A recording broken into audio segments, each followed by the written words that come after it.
She's a referee at Alpha. She was a player, a captain of FTG, which was for the girls when we had the women's league, and she's behind the scenes. She's done a lot for behind the scenes. So, welcome today, Daphne. Thank you for joining us. Thank you for having me, Mike. Yeah, no problem. How's everything going with you lately during this lockdown? It's been good, but it's hard but good, and yeah, it's a mixed bag, but yeah. Well, hopefully, we'll go to level 2 in Yeah, 6 days. hopefully Yeah. soon. Yeah. But I'm starting to hear that maybe we won't be able to start playing until level 1. Is that what you're Yeah, hearing as well? yeah, me too. Yeah, it's affecting a lot of sports actually. And Hmm. yeah, it's really tough though, like with the levels and trying to figure it all out because it's so social. Sport is Yeah. just such a social thing. So, yeah. When we went to you haven't been with us this term because you've been busy with summer series, but Mhm. we were all in playing in level 2, right? And then it was level right before level 3 got announced. Then we shut down, right? Was that it? Yeah, I'm Yeah. pretty or something like that. Like I'm pretty sure the levels weren't fully out yet, but Hmm. they were saying like you weren't allowed to have events and like certain places were only allowed a certain amount of numbers in Oh terms yeah, of yeah. sporting events and stuff. Yeah. Okay. Yeah. Yeah. So doesn't look like we'll be around until maybe end of this Mm, month or next month at the yeah. most. And Karen was joking around that when we start up Yeah. again, it's gonna be some really bad field goal percentages and Yeah. people out of shape. Yeah. Oh my goodness. Well, before we start, I'd like to let viewers know that you're not just a referee. I mean, I know that players know you as a referee, but Mm, you've been instrumental in getting Alpha started. I think players and people should know that you've helped me out get the thing started. You believed in my vision, and you joined along for the ride as my second in command, my lieutenant, and you helped get the women's league started mhm. and you helped direct the referees when you were in that role for the first 7, 8 months. So I'd like to, let everyone know and thank you, online, how much you meant to Alpha, and without you, this wouldn't be possible. So that's awesome, and someone dear to my heart, and someone I'll always remember and everything. So that's just great. Just wanted to let everyone know. And you've also been instrumental. I want to give a shout out to the summer series, which if people don't know, it's a high school. I can't say college. College is weird for me to say. I'm from America, Fair but enough. it's high school. Secondary school. Is that what it is? Secondary school? It's yeah, secondary school. Oh, okay, that's even bizarre. Okay, secondary. Okay. Yeah. High school, college, secondary school competition. Yeah. Yeah. If y'all don't know what it is, check it out. They're doing a great job. You're working along with Liam Collins and that, and it's a really cool thing. It's an exhibition or preseason to the Wellington Yeah. College Sport, right? Yeah. Yeah, College Sport Wellington. No, college And sport. yeah, yeah. No, but yeah, we try and get like, give these teams, opportunities to play games, like proper games that they're going to Hmm. be playing in the College Sport Wellington season. So it's pretty much setting them up and giving them some games beforehand because you might not get the opportunity. So we Hmm. try and provide that platform for them. Yeah. That's a really good thing. That's a cool thing you're doing. That's why we Yeah. haven't seen you in this term one, because you've been busy with that. Because our first term coincides with you guys, so I know you're quite busy with doing that. So that's a pretty cool thing. Um, let's go with refereeing first. Sure. Let's do it. All right. So you've been refereeing. You're quite young, in terms of refereeing. So how long have you Yeah. actually been? Um, I think I started at the start of 2018, and Oh, my really? first 2018. So been about 2 years now, 2 years, 2.5 years. Yeah, my first ever experience refereeing was at 3x3, and yeah, I just got chucked in the deep end really quickly. But yeah, it was fun. And then Kate just got me on board in terms of all the leagues out in ASB and Wellington basketball. So, and it pretty much just took off from there, really. Yeah. Yeah, Kate's really cool in that aspect. Mm. She does a lot for basketball, which I think a lot of people don't know, and she doesn't ask for much. and Mm.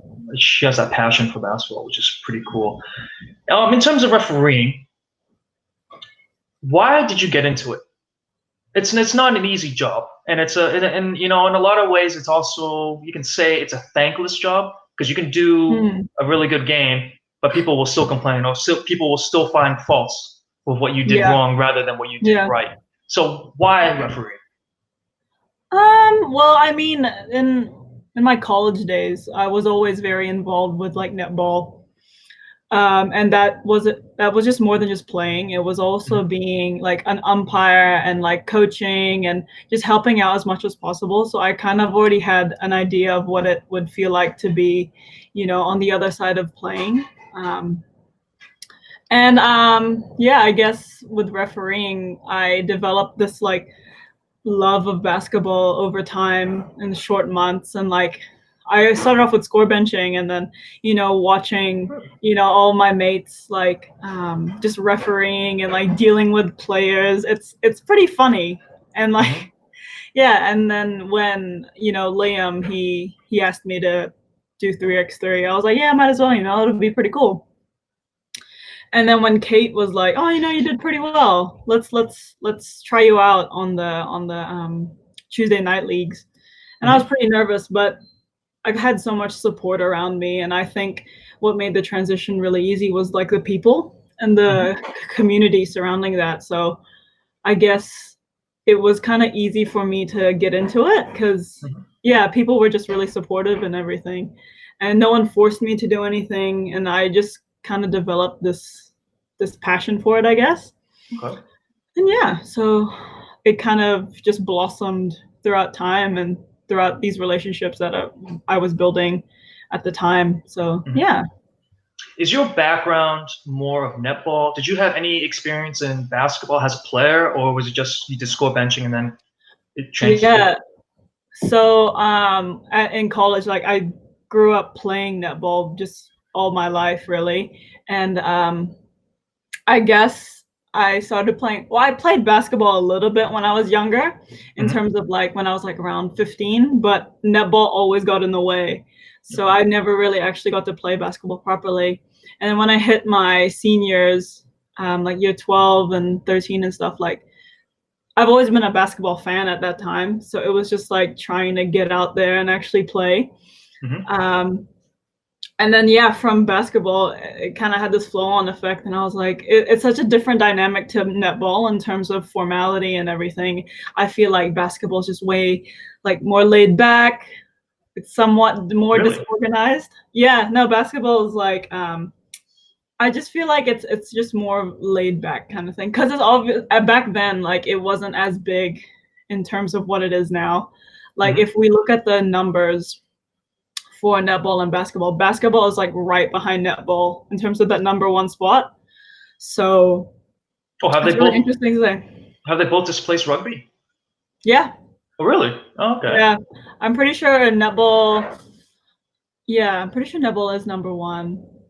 But yeah, rugby did go down, Wow. and Okay. basketball shot up really quickly over these past few years. And I think the culture of it has gotten really far. And I Mhm. think, especially as a girl as well, like we're seeing much more like female presence in the basketball culture within New Zealand itself. And Mhm. I don't think I had that when I was younger. It was just mainly netball, and that wasn't a bad thing. But Mhm. yeah, like I think you can cross over between really easily, and that's what I found really awesome about like learning about basketball is like, oh, I can connect it to netball. And yeah, so that's pretty much my basketball background-ish, Background I thing. guess. Yeah, and I guess I would say I'm a quick learner because like it was just so much. I just found basketball really fun, so it was really Mhm. easy to learn about. Not in just playing, but like refereeing and score benching, learning the rules and everything like that. Yeah. Mhm. So yeah, That's interesting. I've never seen netball until I came to yeah, New Zealand. It was so weird. When I first came to New Zealand, I believe it was, I saw people, I don't remember where, I saw people playing mm, netball, I think in the distance when I was driving by a park or something. And I was thinking to myself, boy, these people are playing basketball the wrong way. It just didn't look right. And obviously someone Yeah. had to tell me it was a different kind of sport. Yeah. And my first netball game I've ever watched in my life was you Yeah. and your sister's Yeah. netball Yeah. match. Was it last year? So that was quite interesting. It actually is quite Mhm. intense. I was in the Yeah. stands, and the parents, my good lord, the parents were they're Yeah. rambunctious, man. Let me tell you. Yeah. Refereeing. What Mm. do you find is the most challenging aspect of it? It's trying to um, interpret and understand feedback from different people. Mm. I think, and then having to apply it because the trainers that we have in New Zealand are absolutely amazing, and Mm-hmm. they provide you so much feedback, and they really care and everything. But sometimes it might be like information overload, and Mm-hmm. then you're thinking about different things all at the same time. You have to do it in such a quick. It's you really have to think on your feet a lot of the Mm-hmm. time. So yeah, having to deal with information and having to apply it so quickly is probably one of the most challenging things. Mm-hmm. But yeah, like I enjoy it. Plenty of people enjoy the challenge. We see it all the time, Yeah, so I think I think just thinking about what to do next. What should I do now? Did I do the right thing before? I think Mm-hmm. it's a huge mind game. So yeah. Is that what you also love about it? The challenge of Oh it? yeah, like it the challenge really pushes you, and then you yeah you can reflect and think and yeah, and you can create conversations around your thinking, and people can talk to you about it, and that's how you learn pretty much is like you yeah, if you're doing something wrong, someone can Mm-hmm. tell you, and you can easily learn from it. And then, because you have so many opportunities to correct yourself, especially as a referee, you can even just watch a game and think about, how that person made that call, why they made that call, and Mm-hmm. everything. And yeah, so there's a lot of opportunities to learn, which is Mm-hmm. awesome. And it comes with those challenges, but yeah, you have so many opportunities to learn. Um, so yeah. But you've done college sport, the Hmm. premier games, right? Yeah. How for younger referees, I've seen, and I know the hardships of dealing with college sport in terms of the audience. Oh yeah. They can be pretty rough. Yeah. Yeah. How did you deal with that? Because this thing's flying at you, words flying at you, and Mm. people yelling wrong calls, and that can be quite overwhelming, especially for younger referees who Mhm. are first experiencing that atmosphere. Yeah.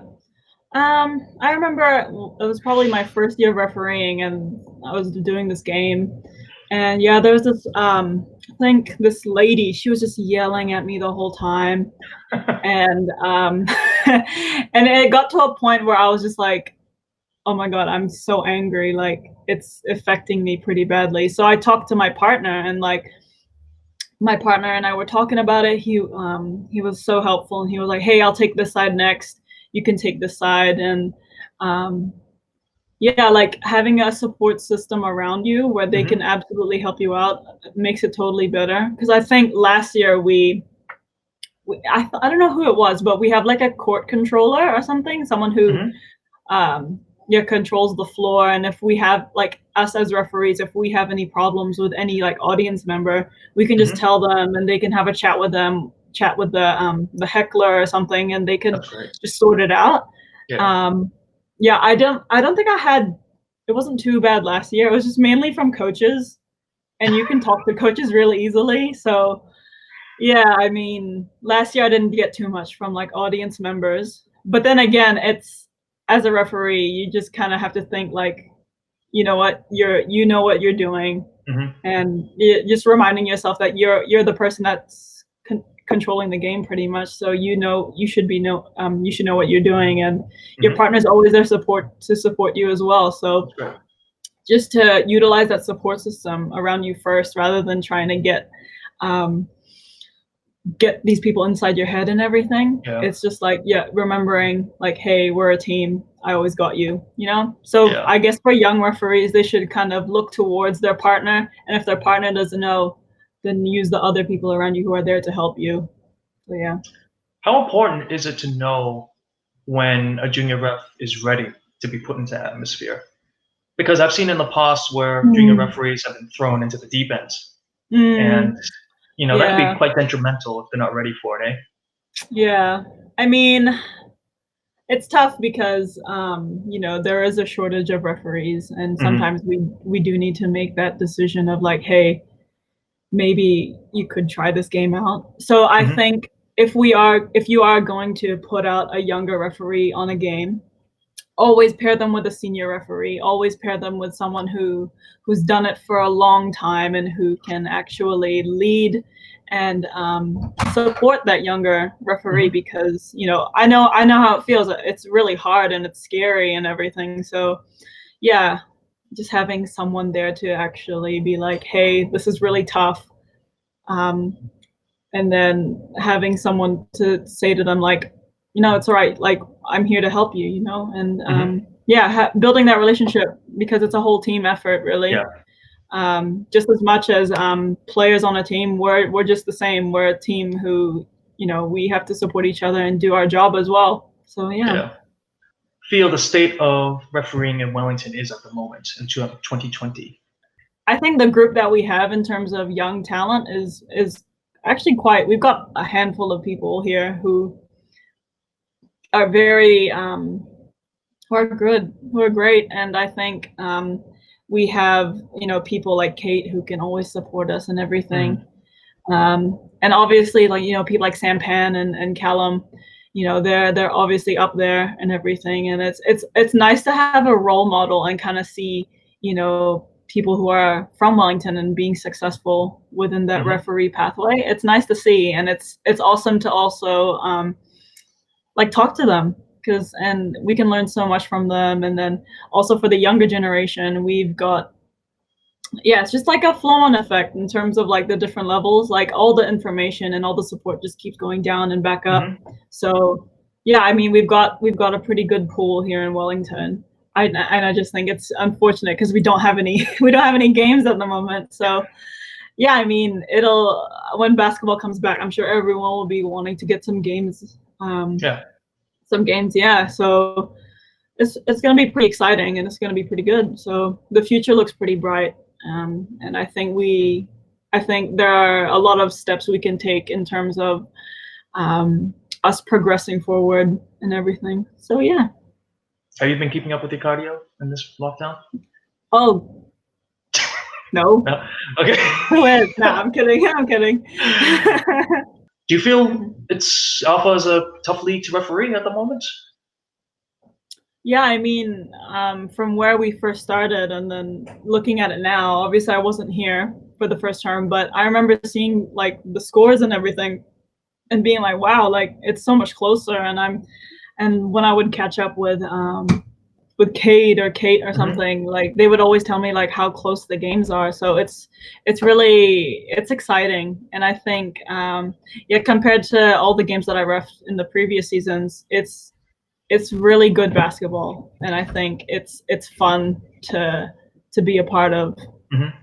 And I think I'm always learning something every Sunday, and like the quality keeps going up, so that means refereeing will go up as well, because we'll be more focused. And I think it's another opportunity for us to try new things as well, and adding stuff to our tool belts and everything. So yeah, it's really exciting, and I mean, I wish I could have done some games this season, but it is what it is.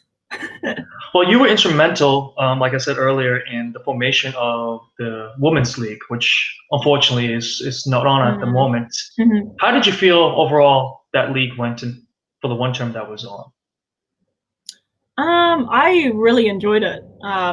I just think, I mean, no disrespect, but I think those top 4 teams, that was like a really good level of basketball. And and I think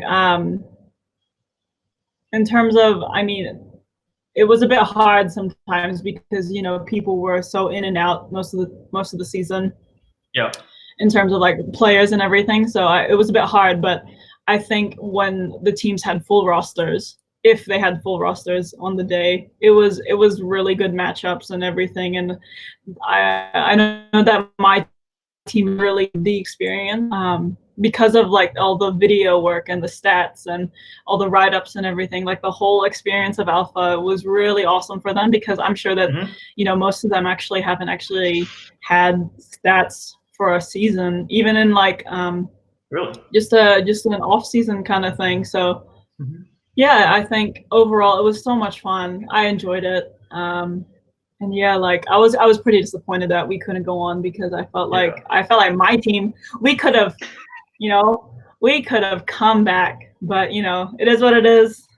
Well, you were the captain for FTG. The acronym stands for the girls. For Is the that correct? girls. For the girls, Yeah. all right. Yeah.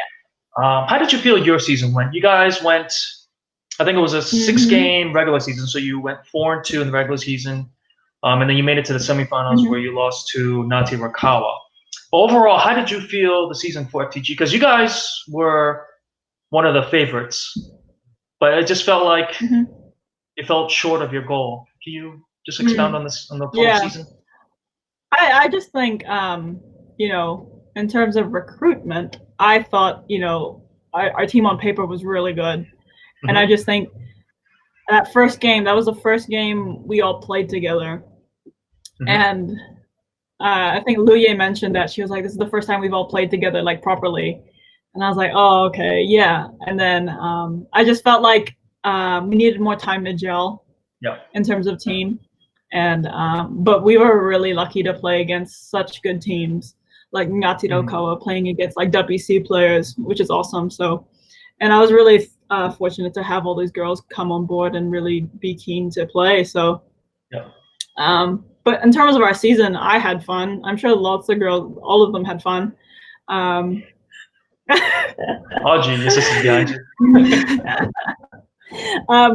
Yeah, I mean, we all had fun and it was great. I think they found the experience so good, and even though we didn't win, like it was pretty good. I mean, our last game was pretty fun because we won. But I thought that was the biggest difference when you looked at Toa and Nati.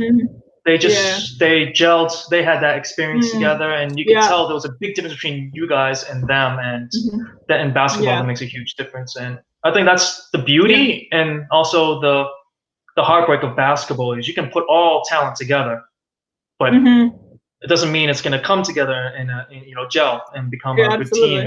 What do you feel about the state of women's basketball in New Zealand?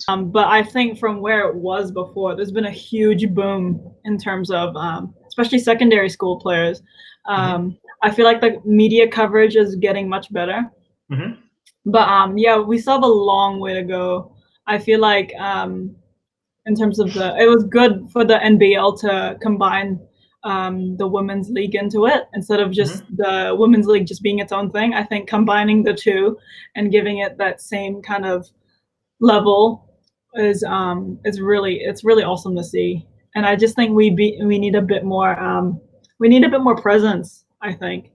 But definitely there's a huge wave of young girls wanting to play, and there's like especially in Wellington, I think I think it's Girls Got Game, where they're reaching out to girls all over New Zealand and giving them basketball programs and everything. But here in New Zealand, I think we've done well, but it still needs to go much further. But we're actually working on that because I'm with Netball New Zealand at the moment, and we're working a lot with like youth development, and we're planning to cross codes with like we're currently crossing codes with like I think cricket and hockey, but I know that Basketball New Zealand has also reached out to us in terms of connecting all these different codes together, which is pretty cool. So we'll be looking out for that. But at the moment, I think in terms of the diversity in New Zealand, it's gotten better, but I think we can still be much better. So What's been holding back the women's presence in basketball in New Zealand? I think for ages it's just been about numbers, Hmm. especially after secondary schools. There's a huge cutoff. So I think having an avenue after secondary schools, only a handful go overseas for Hmm. scholarships. So I think having it's like when they come back after those years at college in the Hmm. states, it's like where did they go next? It's like because if the NBL has only been developed this year in terms of WC, which wasn't as big as the NBL last year, it's like, well, what are the avenues? What are the options that people want to take? And what if they don't want to do a scholarship in the Hmm. states? Where are we putting all these girls, especially also guys as well? There's a huge drop off, and I don't think there's enough avenues for people after secondary schools because I feel like that's the peak for Hmm. a lot of basketball players. It's just high school, but there's no options for them after that. We've only got tertiaries, which is like I think only once a year. Wow. So, and I think, yeah, just think there's no options after secondary schools, and I found that kind of hard as well because I wanted to play, but I didn't want to. I don't think I'm good enough for WC, but I feel like Hmm. there's still no options for me other than just a social league, and I don't want to play socially. I want to play competitively. Yeah. So I think that's a huge problem. I just don't think there's enough support after secondary schools. Why? Why do you feel there's not enough support um, after secondary schools? Is it just because basketball is not popular? Is there enough sponsors or companies investing in basketball? The government is not investing in basketball. What? I'm just trying to understand more of the dynamics Mm. here. Um, I'm guessing it's a funding problem, I guess. Hmm. Because I mean, they would probably have to think logistics wise, how are we going to set up something for tertiary students, or how are we going to set something up for, the under 23s range, Yeah. So I think it might just be a funding problem and Okay. like trying to figure out what to actually do. I Yeah. just don't know what it is. I don't know why women's basketball just can't get a foothold in terms of Mm, mainstream. yeah. Because you see volleyball, women's volleyball is massive, Yeah. and I would say it's maybe even more. It's bigger than men's volleyball. So I'm just wondering, and I had that problem. We had that problem with Alpha. It was just it's so hard to get teams to come, and then when they do come, it's hard to get them to commit. Mm, And I don't know. I just don't know what the solution is until I guess something changes. And what is that change? mm. I mean, I guess it's definitely going to have to be a cultural shift because people are only going to commit if other people are going to commit. Hmm. So because I think all the leagues in Wellington are seen as social. Hmm. You know what I mean? Like it's not as structured. So for Hmm. example, for netball here in Wellington, everything is so structured in terms of how things are run on a Saturday.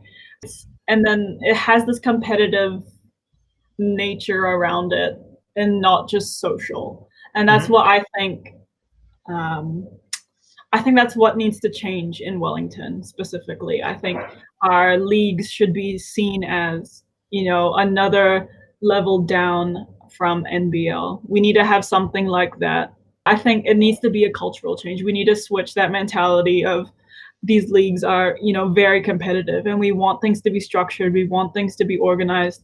And I think Alpha's doing a really good job in terms of being organized and like Hmm. having everything detailed and prepped and everything. And same with the summer series. Like both of these leagues are actually providing a platform where everything that you need as a team, we can give to you, and Hmm. everything will be good. So it's like, but then it's just like thinking, this is a league where I really want to win. Like I really want to, fight other teams to win for. So yeah, and I think that in Wellington, there's not as much hype around these leagues. So it needs to be a cultural change. And I think when we're talking about the WNBA as well, like I feel like people just aren't as hyped. But in terms of college, women's college basketball, I feel like women's college basketball is more popular than WNBA. So it's really tough. I think it's just it's a cultural thing, and I think people need to start seeing both as just as good as one another. Do you see yourself being involved in basketball? Do you see yourself refereeing, especially in the future, or is this something you think? I feel like, I mean, I don't know what my future would look like in terms of refereeing, but I feel like I'll always be involved in something, whether it be like organizing something or even I want to learn how to be a manager for a team. I think that would be so cool. Like still being in a leadership role would be pretty awesome. And I think I'll always be part of, sport. Like even if it's just behind the scenes, I don't mind. Like as long as I only do these things because I want to help people out, and it's not just about me. It's about the whole culture of basketball, and like because here in New Zealand, we really want to fight for something. We really want to fight for change, and I think it starts with all of us, and we need to start doing something about it. And I think, we just need more people to be on board, and we need more people who actually want to be there and who actually care. So, yeah. Do you see yourself refereeing long term? I haven't thought that far. I think you are one of the best young referees we have coming up in Wellington. Gets to keep you around a lot longer for several years for refereeing, because I think you're something special in terms of refereeing, and it would be great to see you continue. Yeah. All right. Well, oh no, it's all right. That's just my personal feeling, So thank you for joining us tonight, Daphne. It's been a real pleasure talking to you, and we'll hopefully get to see you when we finish out this term or in the near future. And you'll always be working behind the scenes for sure. So thank you very much for joining us. Cool. Thanks for having me, Mike. It was a blast. Thanks. Take care.